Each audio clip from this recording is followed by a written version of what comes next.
Babylon is one of the best shows running right now, and it is because of the villain. Main character is great, supporting cast is great, music is great, story is great, all that stuff is great, but it adds up to maybe 31% of what makes the show good. The rest is fucking Ai. She is amazing. She is a fantastic female character. And I don't mean she's a fantastic character with a fucking vagina. She is a fantastic female character. It seems like so many creators, when they want to make a memorable girl character, they just make a good guy character and gender swap them. And I think that's such a mistake because it seems like all the memorable girl characters operate by playing into some aspect of humanity which is specifically female, or at least feminine. And Ai really fucking does that. It's the weirdest thing. I love Ai, but the whole time I was watching Ai, I kept thinking to myself, this reminds me of fucking Luca from Berserk. If you don't know who Luca is, she's from Berserk in an arc right after the Golden Age. Her thing is that she leads this little band of prostitutes, and they are in a refugee camp where there's this tent city clustered around this religious temple, and there is a local army in the area, and her friends are making money and surviving by servicing the military, and it's fucking Berserk, so every authority figure is on this weird hair trigger to just rape and abuse any normal person they come across. And her friends are servicing this army to make money, but there's this other issue that the temple or whatever has this crazy religious dude in it who absolutely will torture them to death if he learns that they are hookers, and probably rip apart the camp in the process. And Luca gets this incredible little scene where you see her talking to the old guy who lives in the tent next door or whatever, and she smiles, gives him a little bag of money, reassures him, sends him on his way. Then her younger hooker sidekick comes up, and Luca explains that they are young, attractive women. They are going to use that to get through this situation. But there's a real danger of the people in the tents around them being resentful of the fact they can make money from this and turning on them because of that. Or they might just rat them out in the hope that it will deflect the wrath of the religious people once they learn about it. And back when I was reading this, even then it really struck me that this is such a great example of a female character using her femininity to navigate a dangerous situation and take care of her people. If Guts was in this situation, he would handle it by either killing the enemy or potentially cutting some deal where he would kill the enemy of the enemy or something like that. Very masculine ways of handling things. And Luca is just as effective as a defender of her little group, but in such a different way. First of all, they're prostitutes, which you can only really do if you're a woman, or Griffith. And even more than that, rather than offensively going after and destroying the threat, Luca is generating this little shield around their tent by spontaneously creating a sense of community with the tents around them, and propagating the idea that the prostitution happening will ultimately benefit everyone, or at the very least, not hurt them. She doesn't even necessarily need to win people over to their side. She just needs to get the idea out there that the cost of fucking them over is probably going to be greater than the benefit of not fucking them over, and just nullify the desire to do that before it takes root. It almost works as a female version of the fucking Kaiji video, but whatever. And where Luca is an incredible example of a character doing something good in a specifically female way, Ai is that in the exact opposite direction. And it is terrifying. It never really works on me when they try to make female villains physically intimidating, because I know I could stop them. Obviously in a fantasy series that's kind of different, but in a series like Babylon that's so grounded, I am not afraid of the villain physically. To me, Ai murdering that girl with an axe was the least scary thing she did, because I look at the situation and I know Ai does have an axe, but if I go through that door, she has 1 second to hit me very hard in the neck, or I will take the axe from her. I would actually be more afraid of the cops shooting me by accident than Ai killing me on purpose. I do understand it's kind of unreasonable to criticize a show on the basis of I could beat up a woman, but I could. And you can say, oh, you would be tied up, but in that case, really the ropes won the fight. And even then, if I was tied up while an attractive woman cut my limbs off with an axe, that would suck, but I'm not going to lay in bed being afraid of that. There are worse ways to go. That's probably a better way to die than how I'm actually going to die. Most of our lives will end choking on blood and vomit in a hospital bed while we shit our pants. Being dismembered by a hot chick is not the worst fate that can befall you. But if you tell me there's a woman out there who just by interacting with you can sexually entice you in a way that leaves a huge amount of doubt as to whether or not it was intentional, and cause a weird obsession in you and destroys your understanding of the world around you, I'm like, we need to kill that bitch yesterday. I really felt for the doctor, dude. That was rough. He feels this incredible amount of guilt, but in a way where there's just nothing to do. There's no way to make it right. Because he didn't actually do anything. Like, what the fuck is he supposed to do? Is he supposed to pull a BoJack and track down the former teenager that he was attracted to at one point? Is he supposed to walk up to Ai and say, "Hello, my niece. I just wanted to let you know that when you were 14, I had a moment of being really, really sexually attracted to you. And while you would expect that to be a fleeting moment which is ultimately meaningless, it has actually defined my entire life since then. And I am here to apologize. Although, I actually believe you did this on purpose. And the fact that I believe this makes me want to hang myself, but I'm still about 99% sure. In which case, you find this hilarious, and not only am I a pervert, I am also an idiot. But, on the off chance that 1% is correct, and you did not attempt to seduce me when you were 14, I decided to ruin your childhood by telling you about this in the vain hope that it would make me feel better. Have a good day. See you at Thanksgiving. That is a deeply disturbing state of mind to be in, and that is something that only a woman could do to you.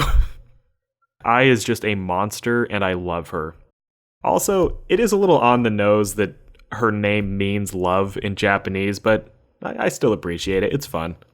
I don't know if Ai is an actual name that women in Japan have, or it's just an anime name. And if you do know, don't tell me. It's a fucking YouTube video. Play along. I know that I have seen other characters named Ai, but the only one I can think of is the oldest sister from Popo. And even then, they do like a pun in the opening song, so I'm not sure if that counts.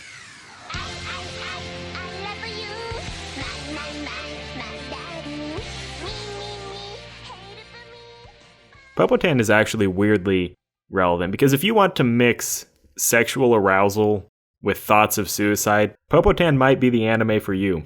It's a fan service show from the era of ecchi shows that is just fucking worthless, like the early 2000s or whatever. If you watch something trashy from the 80s or 90s, it's charming in that it's hand-drawn and kind of looks old-fashioned.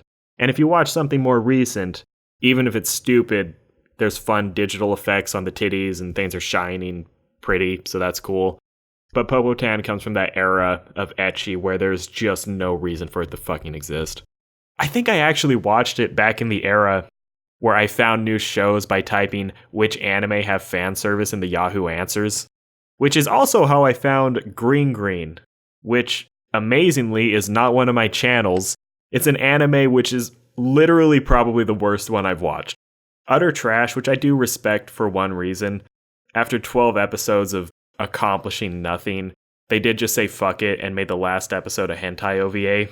I'll give them credit for that, at least. I am racking my brain trying to remember Popo. There were 3 sisters, and I think they had a robot for some reason. And the sister with big tits, like the oldest sister, she wore a Santa hat, and I think it was Christmas for them all the time, and they were always trying to sell their neighbors like Christmas shit in July for some reason. It was a weird show. And the show's gimmick was that every now and again, their house would just teleport to a new random location in a process they had no ability to control or predict in any way. And looking back as an adult, I think I know how they came up with that. Popo is just degenerate garbage. I watched it before I had any concept of what lolly even was. I remember watching and being legitimately confused. Like, oh, the youngest sister is getting in the bath too. That's kind of weird. I wonder why they did that. Oh, God. I love how my version of an innocent youth is just not understanding the full implications of what I was watching. I don't know, maybe I'm being too hard on Popo Tan. I remember the OP being kind of catchy. It was also the source of an early internet meme. The fucking caramel dancing dance comes from the introduction to the Arrowgate it was based on. Anyways, yeah, that's Popo Tan, which is garbage. Not to be confused with Tan Popo, a delightful family film appropriate for all ages, and which everyone should watch. It's a movie from the 80s. It's about this shitty restaurant that's ran by a single mother, where she's a good cook, but her recipes are bad somehow, and her clientele all suck. There are these blue-collar guys that are rude and try to fuck her all the time. And the good guy of the story is this truck driver who comes in one day to eat dinner, and I think he beats up one of the customers who was being shitty to her, but anyways, he becomes their friend, and they decide they're going to turn the business around and make it a good restaurant. I don't know what skill set the truck driver has that would make him useful, but they decide they're going to do this. At one point, he kicks a guy's ass who's a construction worker, and that somehow leads to him doing a bunch of free renovation at the restaurant to help them make it look nice. I don't know, it's weird. It is a movie about food, which is really interesting. The main plot is about fixing up the restaurant, and it's filled with all these little vignettes, which are kind of hit or miss, but are pretty okay. One of them is just fucking creepy, though. It's freaked the fuck out of me. There's a family where the mom died, and she just fell on the ground, and the paramedics show up to take her to the morgue, and the father stops them and says, "Wait, I want to try something." And the dad orders the mom to get up and make them dinner, and he's not even nice about it. He's like, "Get up, you fucking bitch, and make us some food." And she shambles to her feet, and her eyes are fucking dead. Like, she is still of the void. She's not actually back. But in her undead zombie state, she makes them dinner. They all sit down, and they say itadakimasu and start eating, and then she just keels over and dies again. And I remember 15-year-old me sitting in Japanese class just like shitting my pants over how fucking creepy this was. Even the teacher kind of told us, like, yeah, this is the one weird part of the movie that no one really likes.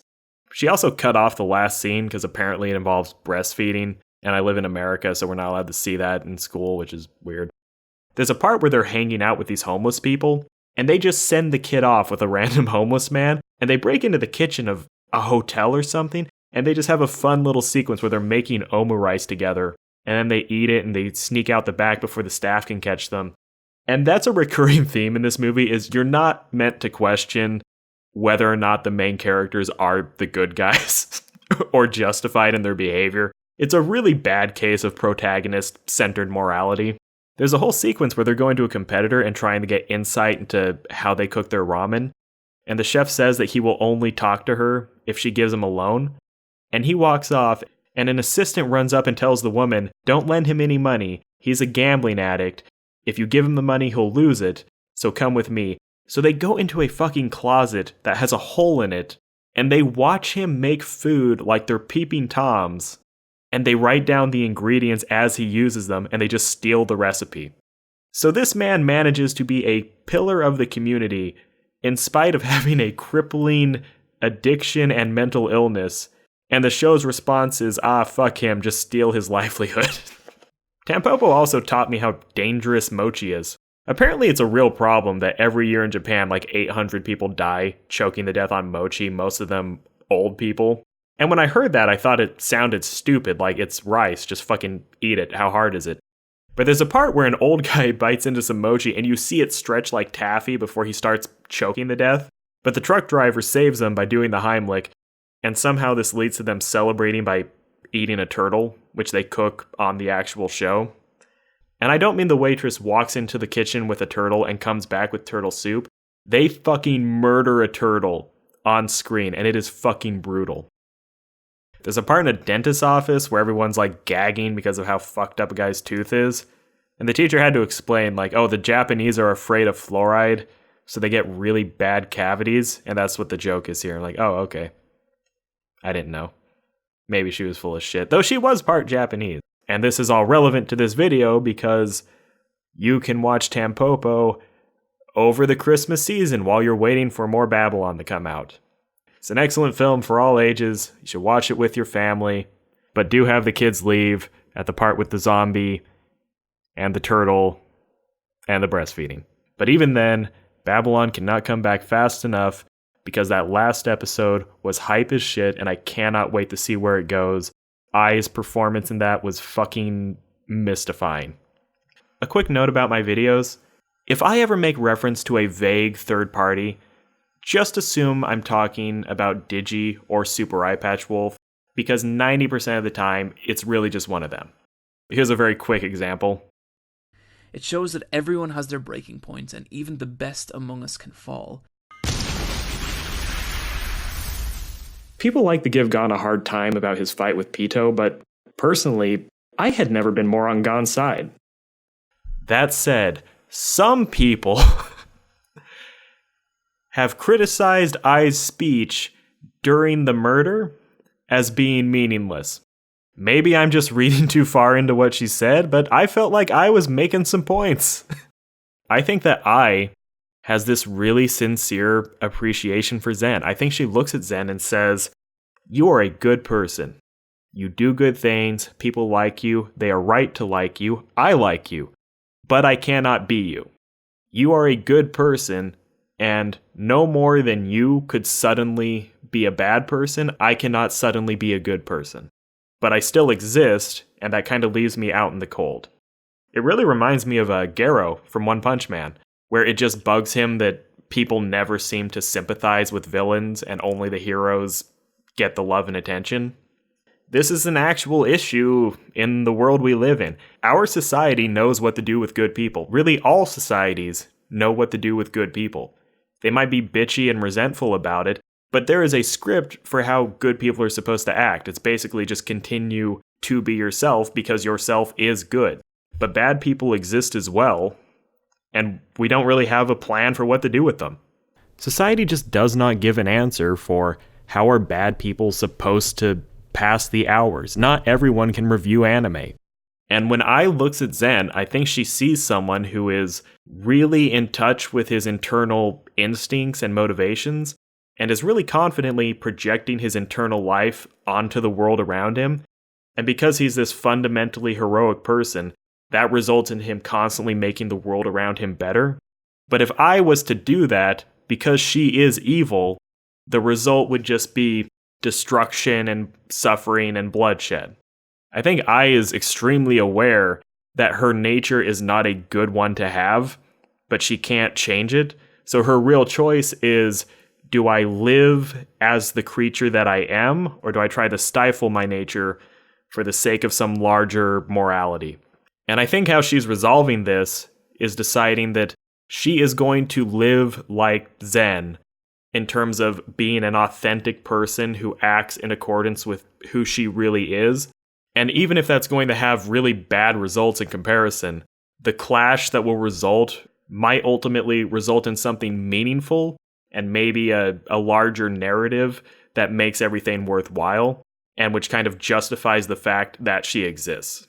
Ai looks at herself and knows that she is pure fucking evil, and her choice is between living this lie, where she never actually acts on what she believes, and accepting her role as the villain in a larger story.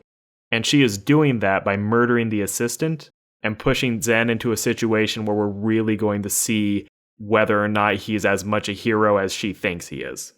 I understand I am reading really, really far into that, but I don't know, I feel like I'm onto something. Also, before I go, I have a prediction. And no, I didn't read the fucking book. Up until now, there was this lurking possibility of the assistant actually being Ai in disguise. What I think is going to happen is that Ai was not the assistant, but now that the assistant is dead, Ai is going to transform into the assistant and pretend that the assistant is still alive, and I think she is going to gaslight Zen and just fuck with him. I think the police force is going to completely believe Zen's story, but then Ai is going to impersonate the assistant so well that everyone thinks Zen is fucking crazy and that she never died. I have no idea if I'm right. I am almost certainly wrong because I didn't check, but that is my official prediction.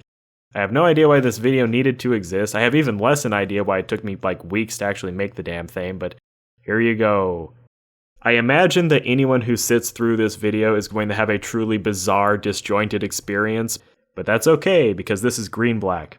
I have the main channel, where I release good content slowly, and I have the second channel where I release bad content slowly.